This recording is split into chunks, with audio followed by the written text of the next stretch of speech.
Can you hear me? I can hear you now. One of the big problems that you were talking about was content. The client gives you content and they're late on the content and everything's held up, and the problem is always content. And at my agency, we solve this. I think you're going to say, oh my gosh, this changes everything for me.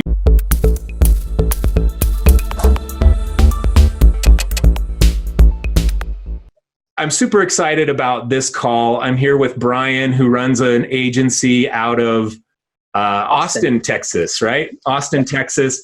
And he reached out to me a few days ago and was asking about how to help clients with their content. It's always a big problem with clients who are trying to create their content and it holds up the entire website project.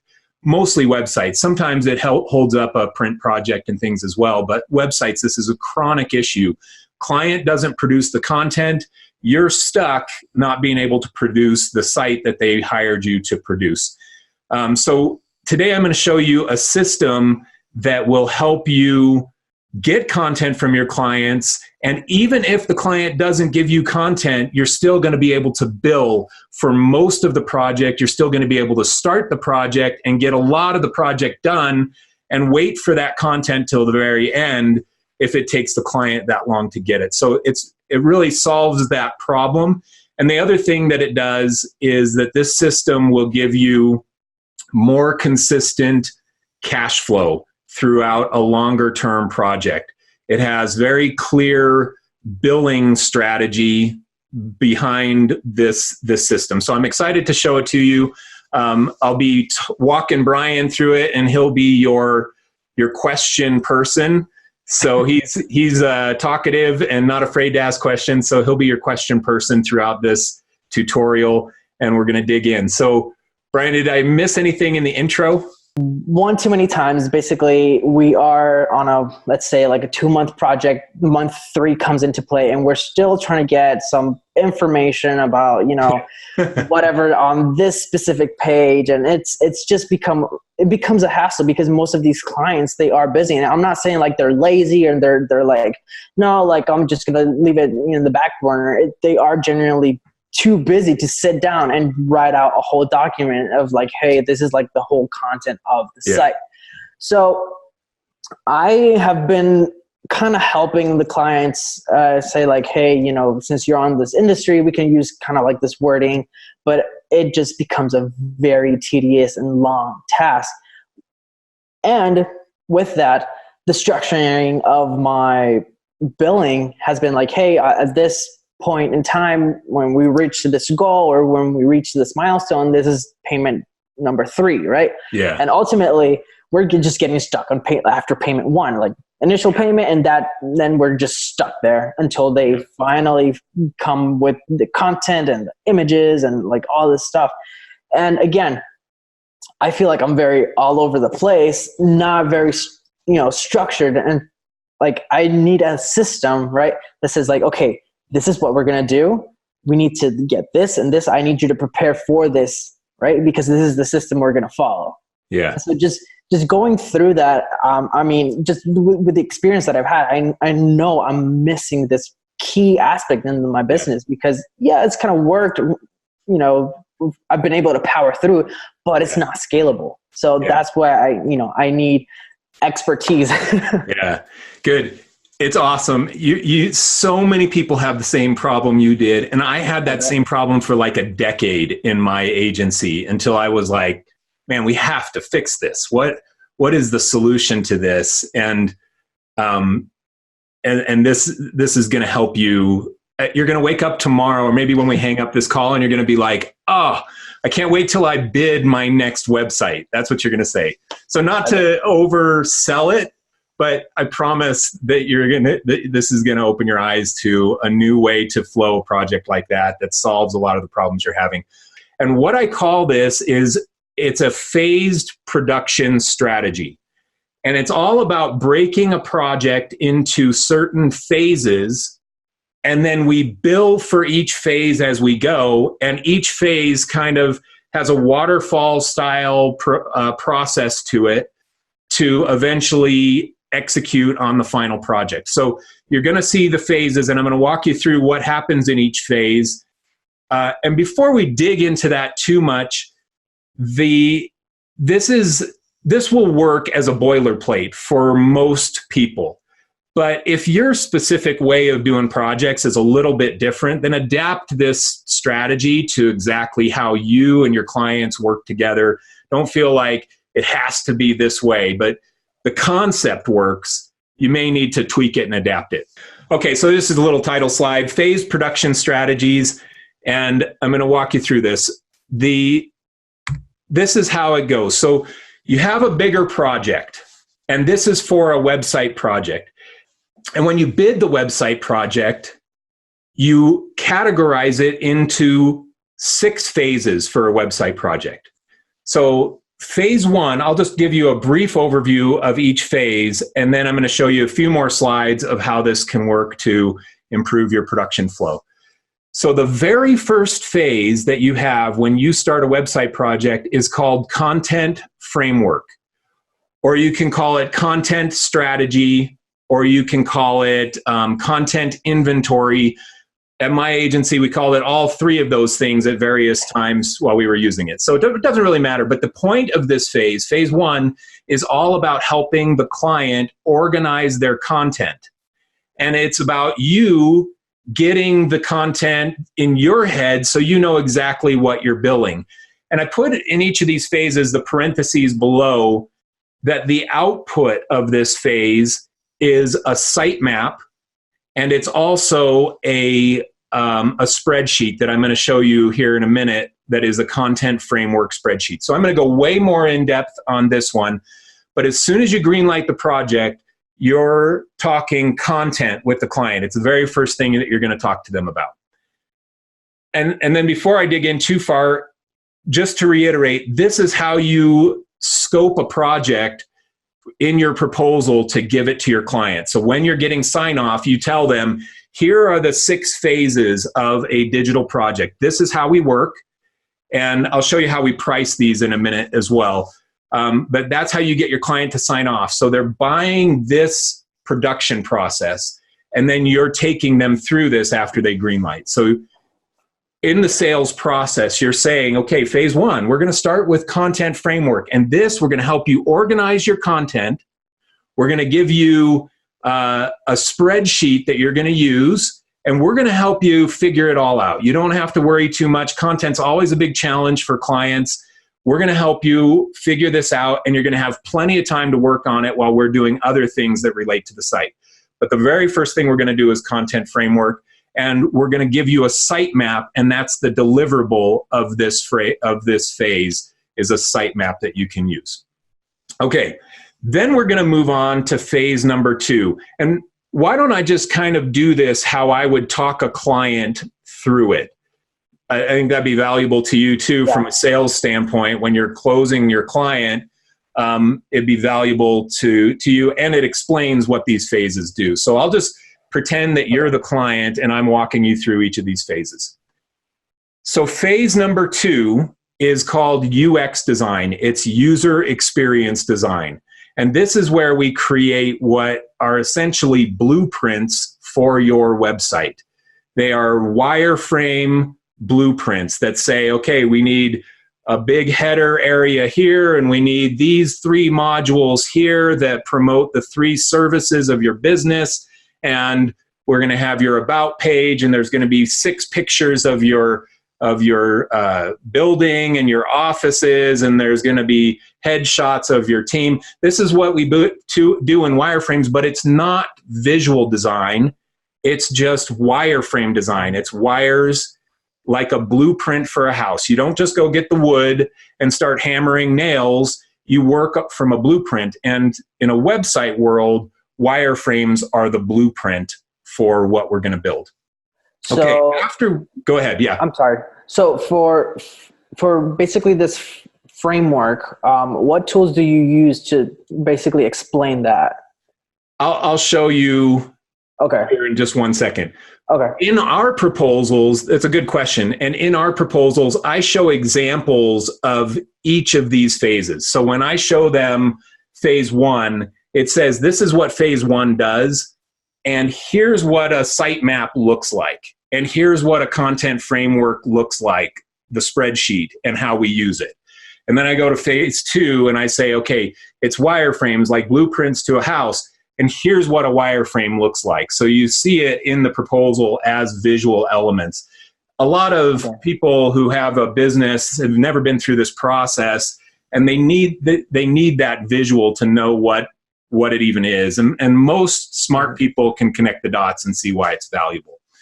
So yeah, so consider for your proposal 1 page for each of these phases that has a brief description and a picture of what a wireframe looks like for your business, how you do those for your business. So it's not like a specific picture for them or like tailored to their, not it's for kind them. of like more general, Yeah, just pull one from one you've done in the past. Yeah. Okay. Yeah. You're just saying, this is how we work, and this is what it looks like when we do this kind of work. Yeah. Okay. So we finish, going back to the description. So we finish UX design, and we've crafted all of the wireframes for all of the pages of your site. And then we go into phase number 3, which is UI design. It's user interface design. And this is where we attach visual design to the wireframes. We make the wireframe, which was just wires and gray boxes, we make it look like your brand by applying your colors and your pictures and your logos and your specific fonts. All the things that are unique to your style, we make it look sexy for your business. And that's what happens in UI design. Now, and the output of UI design is the design comps. These are just flat JPEG comps usually that will show you of your site. This is what it's going to look like. And they're not clickable. They're just visual so that you can sign off on the appearance, the visual appearance of your site. So these are like, like mock-ups, right? Yep, mock-ups, comps, mock-ups. Now, what happens is that so many designers skip phase 1 and skip phase 2 and go right to phase 3. And your client wants you to go to phase 3. Everybody loves phase 3. Nobody loves any of the other phases. Everybody wants phase 3, so they just want to jump right to it. Client and designer, everybody. That's what's fun. It's like they can see it.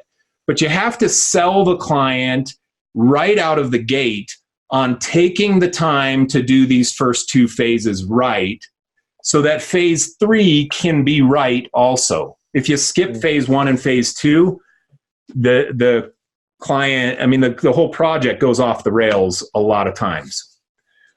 Okay, so now we go to phase 4, and phase 4 is the development phase. This is where we build the functional version of the design comps.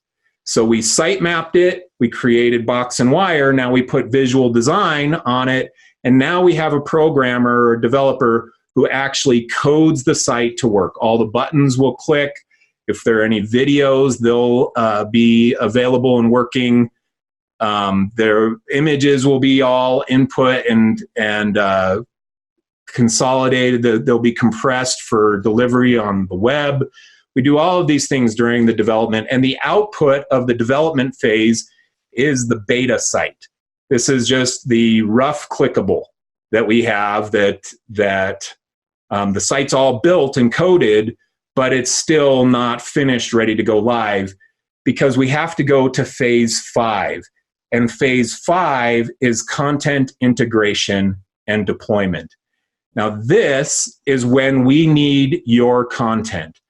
We gave you the outline in phase 1 to start writing all of your copy.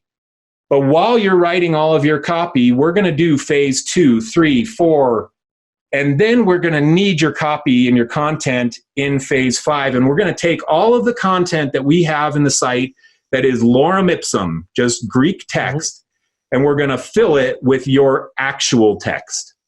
And this is when the whole site becomes ready and working, and you can launch the site.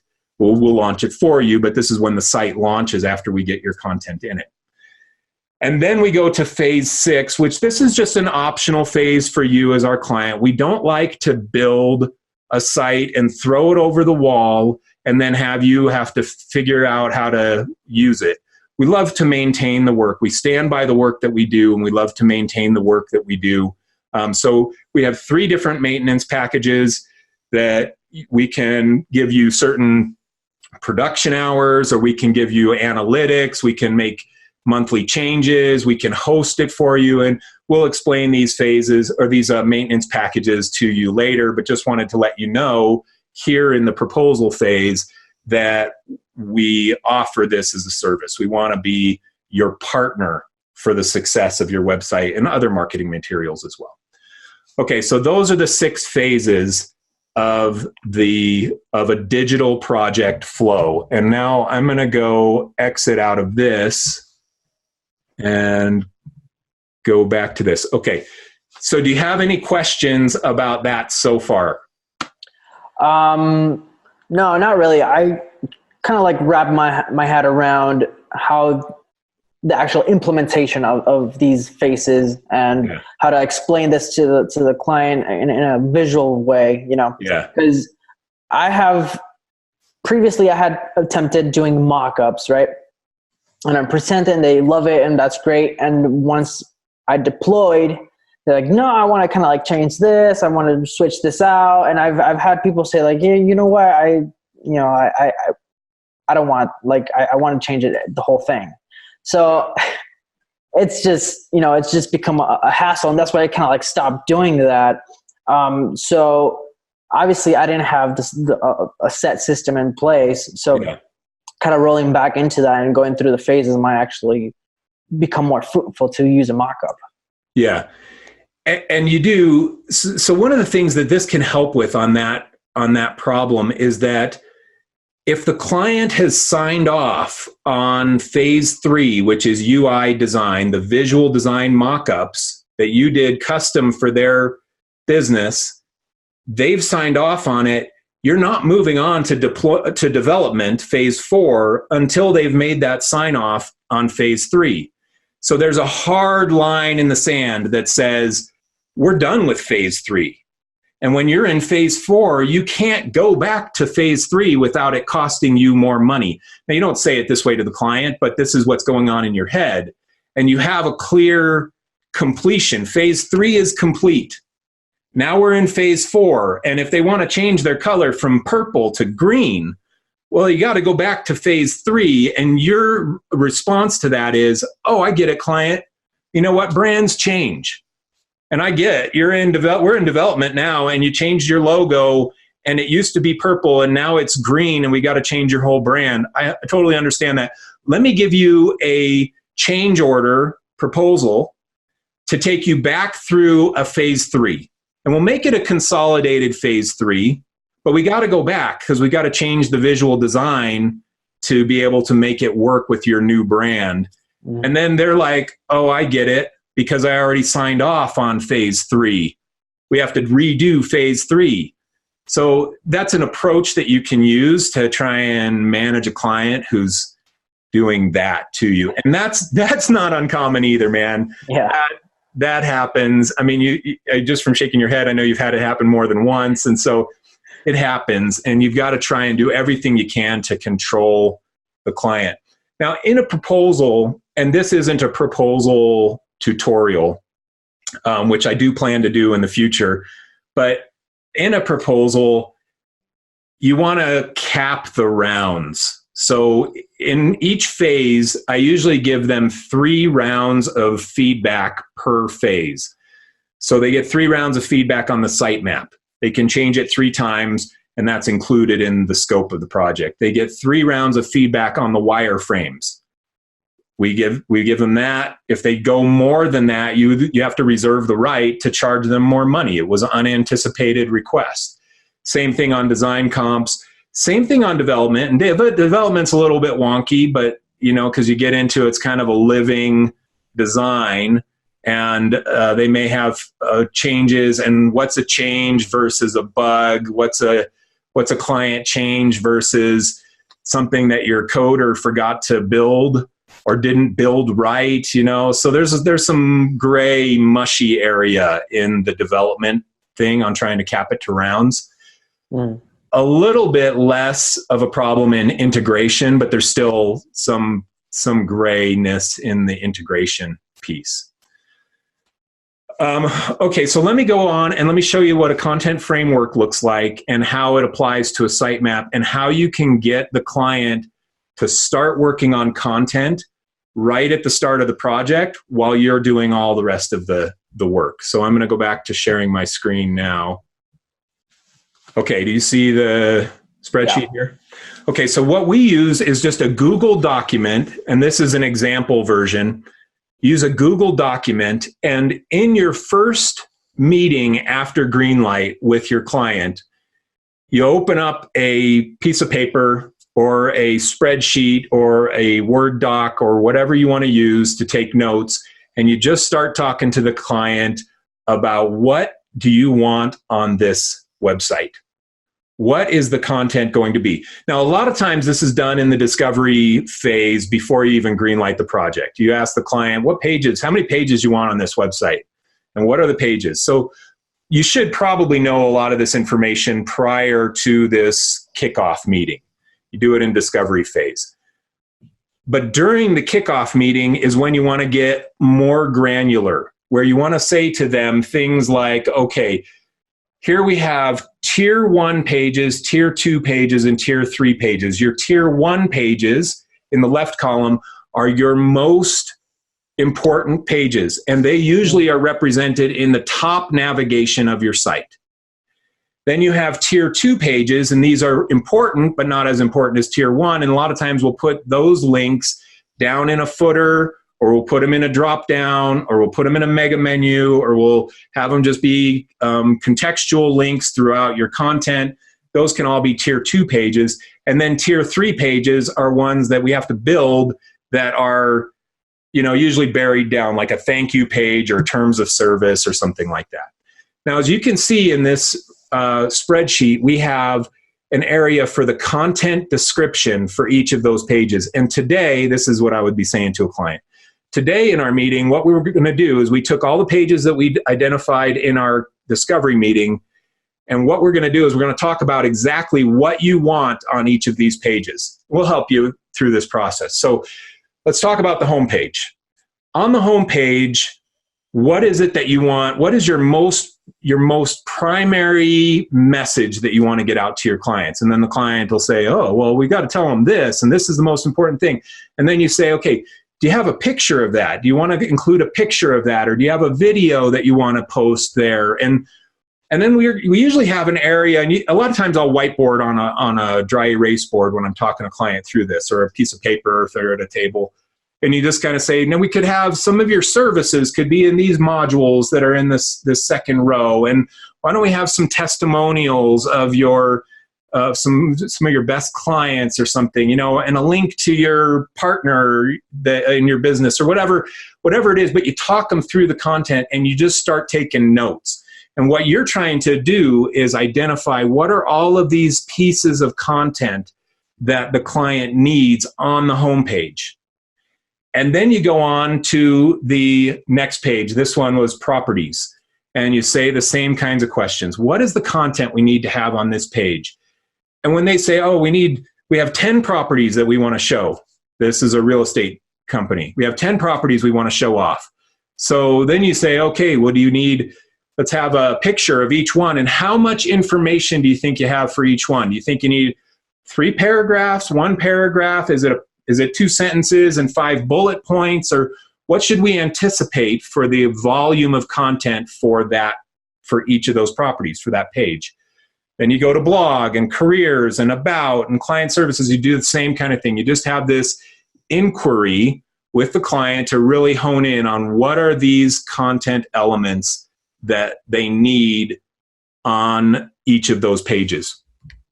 And then you go to the deliverable of phase 1, and you take the content framework and you put it into sitemap format. And you can see that it's easy, and you can do this vice versa.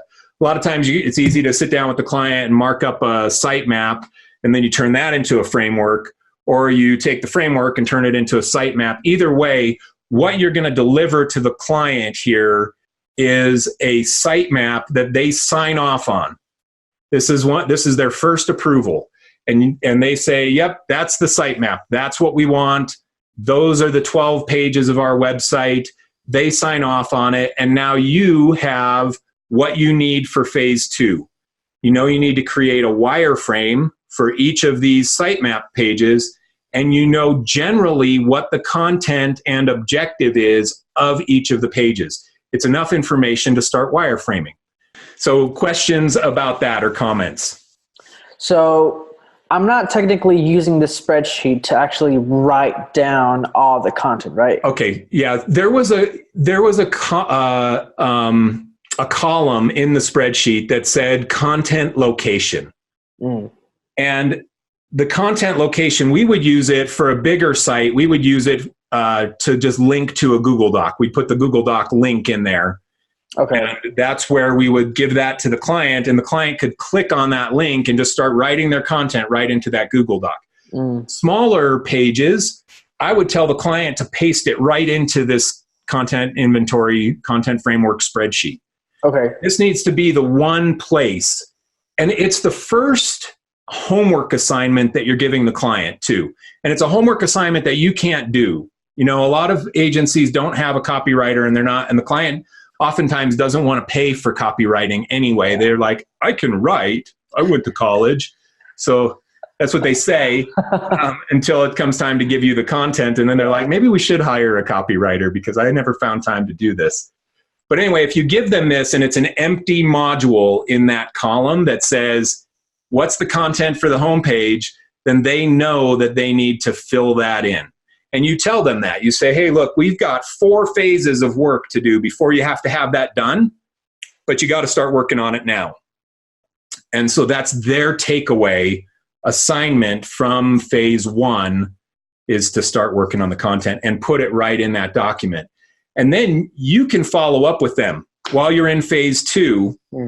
You get to mid phase 2 or beginning of phase 3, and you look at the content framework and they haven't touched it. So then you have this easy nag that can happen that's very professional, but you send the link back to the client and say, hey, client, we're loving where this site is right now. We noticed that you haven't started inputting your content into the content framework. It'd be great if you could start working on that, because we're going to get to development and integration really fast here. So it'd be great if you could start working on that. And you can nudge them that way a few times during the course of the project. But because you have this spreadsheet, and because it's empty, and because they know that assignment right out of the gate, it's way easier for you to nag or nudge, or however we want to phrase it, to say to them, hey, you gotta start working on this. And it makes it a professional nudge instead of a, man, this guy's always nagging me all the time. I don't even know what I'm supposed to do. That's what a client will tell you. Yeah. I didn't even know I was supposed to do that. Well, they have a tangible thing that tells them they were supposed to do that. So on the actual document that they fill out, basically what's linked on this spreadsheet, does this document have a structure that they can follow? I try and do as much of the legwork as I can for the client.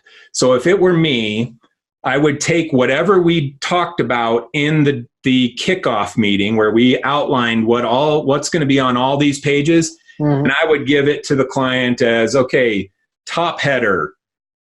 We talked about needing 1 paragraph about your business, and we need your tagline. Second module, you have 3 services, and we need 2 sentences about each of the services. So you kind of outline it as much as you can for the client. The more you do for them, the better chance you have of them actually doing the work right. Yeah. So if it's a completely blank piece of paper, it's just like any kid, man, in high school, you're like, they give you a blank piece of paper, you're supposed to write a paper. And you're like, I don't even know where to start. Exactly. But if the teacher gives you writing cues and says, here's a blank piece of paper, write 2 paragraphs about the end of World War II. What were the most interesting things about the end of World War II? Yeah. And Just you're like, oh, that's a writing prompt. I can do it. Do the same thing with your clients. Give them as much writing prompts as you can so that they're going down the right path. Okay, that's perfect. Honestly, that's literally perfect. Okay, good. Okay, so let me go on. This next slide is the last slide of this little presentation, and this one is the literal financial gold mine of this entire thing. So I'm excited to show this one to you. Nice. Okay, so here you go. Now, in your proposal, when you break down your phases for the client, you price the project based on each phase. And so I just threw numbers into this. And what you'll see here is that phase 1, this content framework and sitemap phase, is $1,000. I just put numbers in, price it however you price your projects, but $1,000 for this phase. Phase 2 is $3,000. We're going to wireframe the whole site. It's $3,000. Phase 3, UI design. We're going to make your design comps. It's $3,000. Phase 4, we're going to build the site. It's $4,000. And phase 5 is $1,000. We're going to integrate your content into the finished built site. And that's $1,000. And then we're going to deploy the site. We're going to launch it. So the total price is $12,000. Now, what I love about this is that if the client never gives you the content, ever, you've still been able to bill $11,000 of the $12,000. And if it takes them 1 year to give you the copy, you don't care because you got almost all your money. Yeah. So this is what is so magic about this whole process is that you tell them in phase 1, start working on your content. And then you bill them the entire time you're working. And then they didn't give you the copy. Well, you're not out very much money. And a lot of businesses, this is so wonky because you'll bill a lot at the start, 50% at the start and 50% at the end. And the client doesn't give you their content for 6 months. And you have half of the money left to collect for this whole project. And so it's just a nightmare for your cash flow. So this solves that. And that's what I love. I love how it helps the client get their content done, but I especially love the cash flow component. Now, you can see there in the red on the slide is that you bill the client 50% at the start and 50% at the completion of each phase. So it's a lot of invoices for something like this, but it makes it a trickle effect for the client and it makes consistent cash flow for you. So you start the project and you say, hey, client, we're super excited to work with you.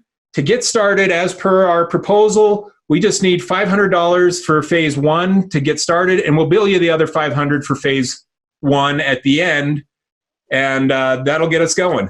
And so it makes the financial output for the client very small in comparison to 12 grand. So they're like, oh, awesome, we're super excited. Let's sign. Here's a check right now. Let's get going. That's usually what happens in phase 1. Now, phase 2, you would send them $1,500 for half of phase 2, and a lot of times you're going to send it with the other $500 that you're going to invoice for the end of phase 1. So you could put that into one invoice, and you get started, and then the same thing as you go. But what this does, this solves a few different things. The first thing that this solves, 50% at the start, 50% at completion, it solves your cash flow issue. It makes it so that you're having consistent cash flow throughout the project. Number 2, it solves that you're staying balanced with the client in what they've paid you versus what you've done. Yeah. And you're never getting like here where, and this was in my other video that you highlighted, you commented on, but you're never getting, you've done this much work and the client's paid you this much. And now you're in this big risk zone of losing a ton of money. Mm-hmm. Or the client gets frustrated if they've paid you this much and you've only done this much. Man, they start getting mad because you owe them a ton of work. But by breaking this into 50% at the start and completion of each phase, it keeps it very balanced as you go. Now, it makes it so that if the client is a total nightmare by phase 3, And you're like, we cannot work with these people. They're bullying us. They have bad manners. There's no money worth the pain of this. Well, you're in phase 3. You can easily stand and legally stand on the fact that your pricing was structured in a way that phase 1 and phase 2, they still owe you that money. The phase started, it completed, and they owe you that money. If you don't have it structured this way, what you'll have is a client will come to you and they'll say, hey, we want to cancel the project. And you're like, oh no. And then they say, we want all our money back. And you're like, well, we already did work. Well, how much work did you do? Well, we did a lot of work. And what's it worth? And then you get into this negotiation of trying to sever the relationship and who owes what. It's like an ugly divorce. So in this situation, it's more cut and dry. Well, we finished phase 1 and 2, and we gave you the first round of designs on phase 3, and you want to cancel the project. Why don't we break phase 3? It was $3,000. We did 1/3 of it. Let's do $1,000 for that. You can pay us $1,000. You can take all your files and go find somebody else. It's easy because you have it structured this way. So it gets rid of the messiness in you either firing the client or the client deciding that they want to close their company or they want to whatever. I mean, go down the list. There's a million reasons why stop in the middle of a project. Yeah. And then you have the awkward, how do we get our money and how much should we get? So let me jump out of this screen share and we'll talk. What are your thoughts or comments? So when you say tier 1, tier 2, tier 3, it's just talking about the kind of like the status of pages, not actually according to any certain part of the phase. Yeah, it's not a phase. It's more the hierarchy, the navigation hierarchy of the website itself. Yeah. Okay. And you don't have to do them in tiers. I mean, a lot of times somebody's, a dentist with an information website on his dental practice. They may have just 5 tier 1 pages and that's it. Yeah. Maybe 1 tier 3 page that's like the terms and conditions or something. It might be something like that. You may not have a lot of those for businesses that are smaller. Yeah. Big sites, and we've done sites that have thousands and thousands of pages. And when you do that, you have like tier 7 pages. I mean, some of these content frameworks for companies like that get nutty. I mean, it's so many pages. And this is just the starting point for a content framework, but some of them get really big too. Like, where's the old content? What are the SEO tags that need to be implemented into this page so we don't blow up their search results when we launch the new site? What are all the links that this page needs to go to? What's the location of the assets, the video assets and the photo assets and things?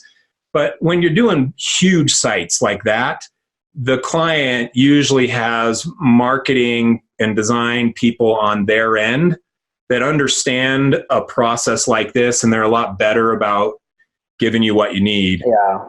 If you're working with, mom and pop shop types of things where you're working with the person who owns it, but they also are the head chef at their restaurant, and you're trying to build a website for them, they don't know. So you got to hold their hand a lot tighter during the process and simplify it as much as you can too.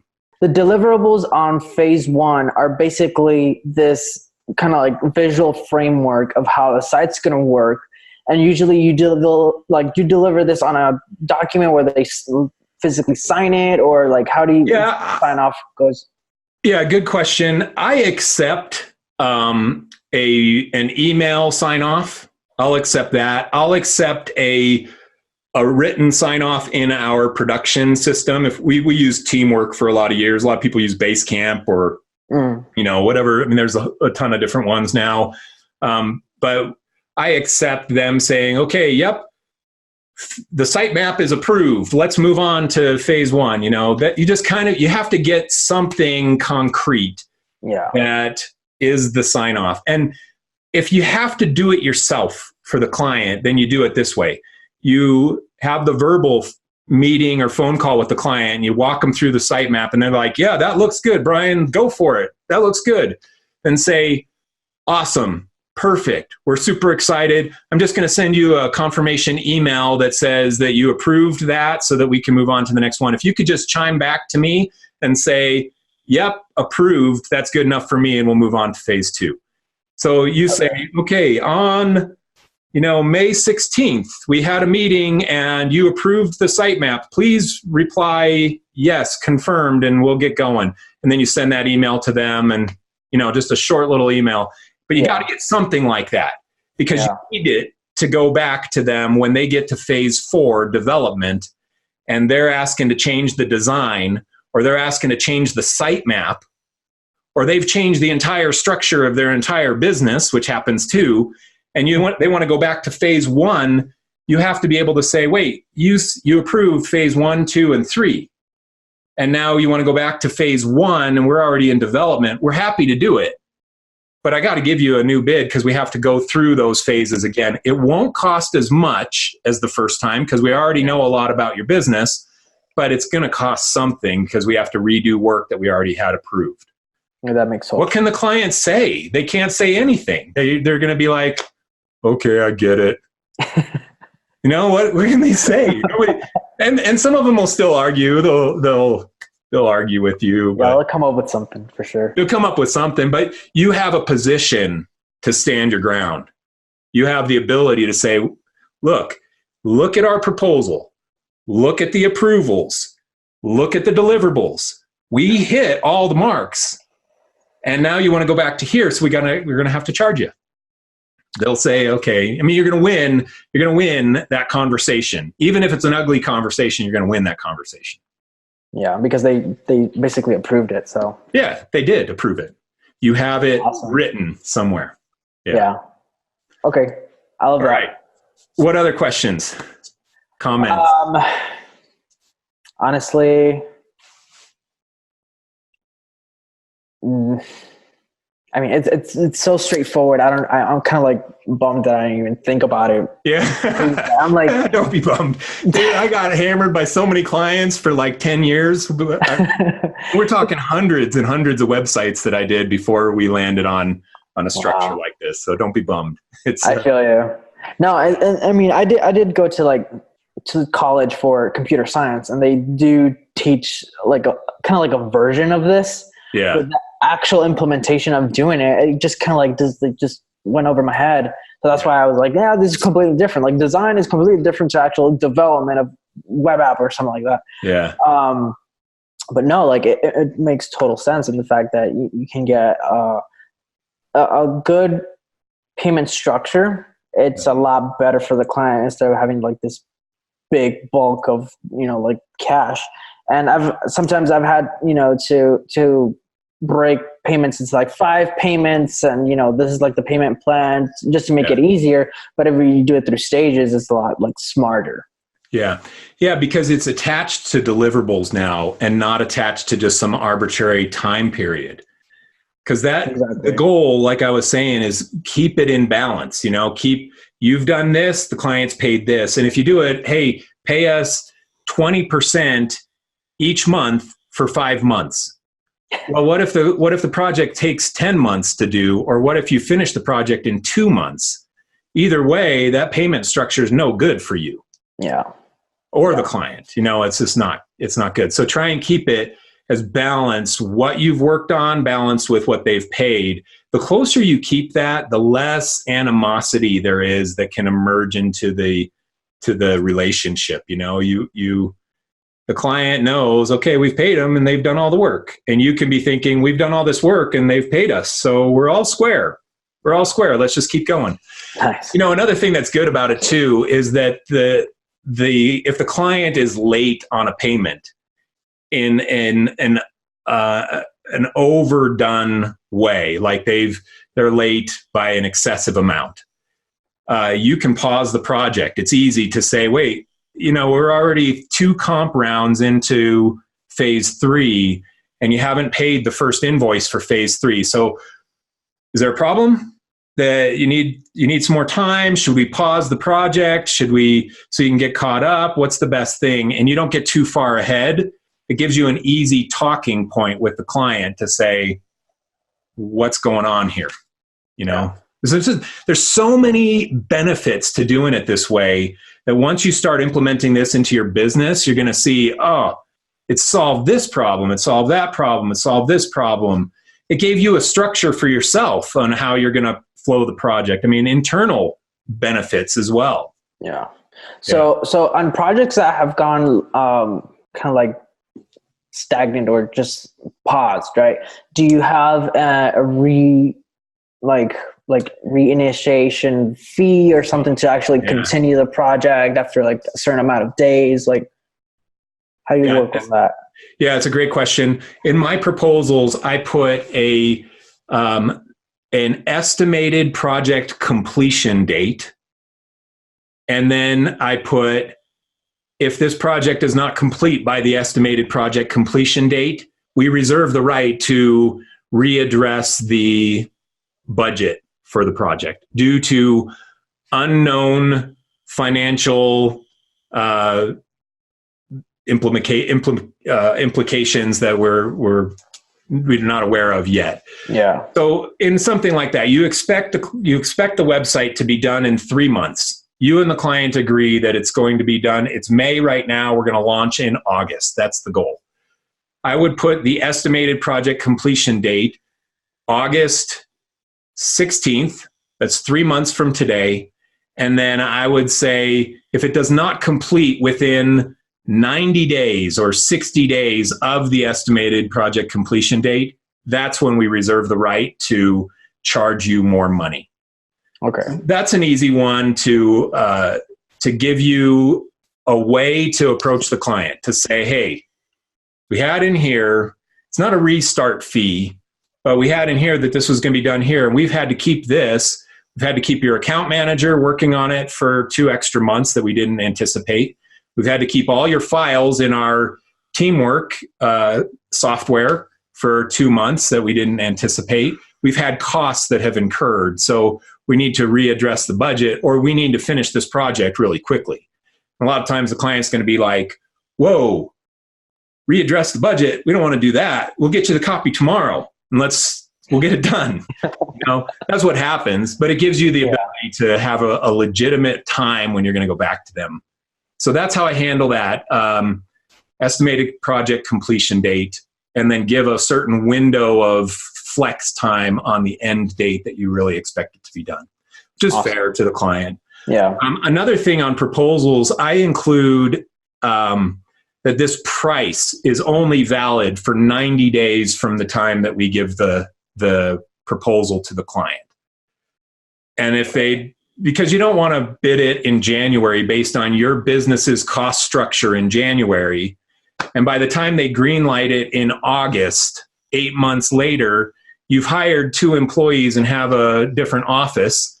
And now you're like, I can't do this for that price anymore.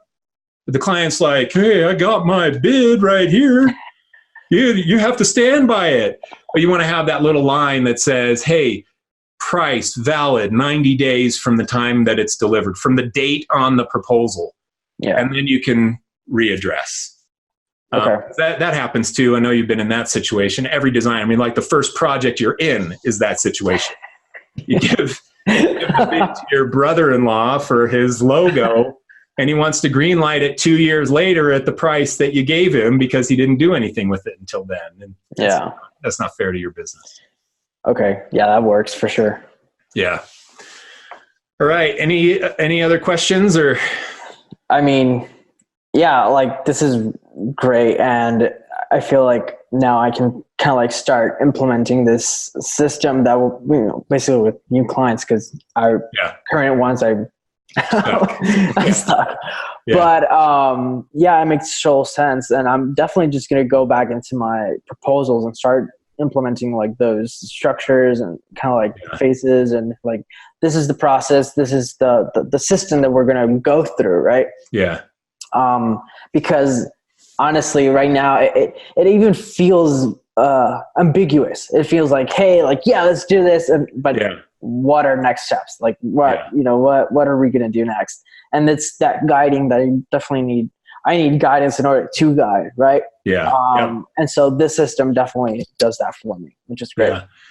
Yeah, and it changes the way you sell too, because what you're selling now is you're selling the deliverable, which to them is the website.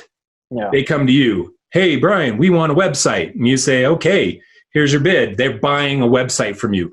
Well, that's true, but they're also going to sign off and buy the way that you execute on that website. And that's what they're buying as well. So when you sell it to them that way, it keeps everybody in the process. It keeps everybody structured. The other thing too that you're going to find is you're probably going to be able to start charging more money because you're going to seem like the expert. Because the client's going to say, hey, we need a website. And you're going to say, great, we got you. Here's how we're going to execute on your website. And because we go through this process, it's going to be epic. It's going to be awesome.